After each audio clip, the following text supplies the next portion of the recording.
शुभेच्छा प्रिय श्रोता बंधु प्रभु जीशु ख्रीष्ट मधुर एवं पवित्र नाम शुभेच्छा एवं अभिनंदन जनाए। सदा प्रभु को धन्यवाद कर कारण से मंगलमय, कारण ताहांक दया अनंत काल स्थायी। हाँ प्रिय श्रोता बंधु, परमेश्वर दया आमान को जीवन पर अनंत काल स्थायी अटे। कौन सी परिस्थिति रे से ईश्वर आमान को छाड़ी चली जीवे ना किंबा कौन सी दुखर समय से आमान को ठारू दूरे जीवे ना, कारण ईश्वर को वाक्य कहे से परमेश्वर मान केबे त्यागिबे ना किंबा केबे छाड़िबे ना। एणु आउ थरे कहबा पाई चाहे सदा प्रभुंकर धन्यवाद कर कारण से मंगलमय, कारण ताहांक दया अनंत काल स्थायी।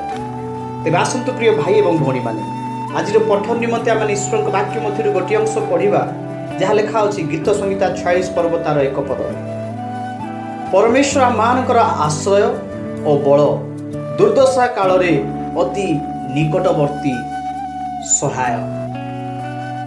आपणकर जीवन रे दुर्दशा काल रे से ही निकटवर्ती परमेश्वर अटंती। ए जगत रे आपनकु ए जलवायु आपनकु छाड़ी पारे, आपनकर निजस्व लोक आपनकु परित्याग करि पारंती, एपरिक आपनकर स्वामी किंबा स्त्री पिला माने आपनकु छाड़ी पारंती, किंतु ईश्वर को वाक्य यह कहे से आमानकर अति निकटवर्ती, दुर्दशा काल रे अति निकटवर्ती।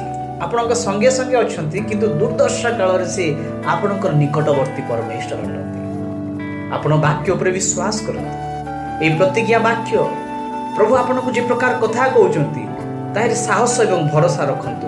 निश्चय ए दुर्दशा काल रे प्रभु आपनकर सहवर्ती अटंती, कारण से आमानकर आश्रय एवं सी ही आमानकर बल अटंती।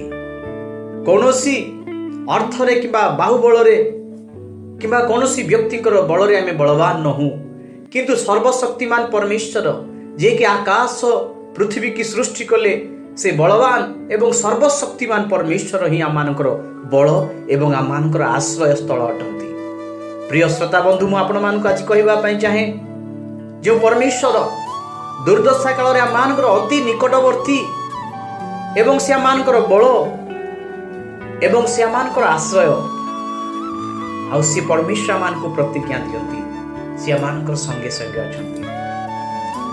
आपण विश्वास करंतु एवं ए वाक्य पर संपूर्ण भाव में स्थिर होई छुआ होंतु। निश्चित भाव में परमेश्वर आमानकर दुर्दशा काल रे अति निकटवर्त ही आमान को आगको परिचालित करेंगे। प्रभु एक पठित वाक्य दे आम समस्त को आशीर्वाद करंतु।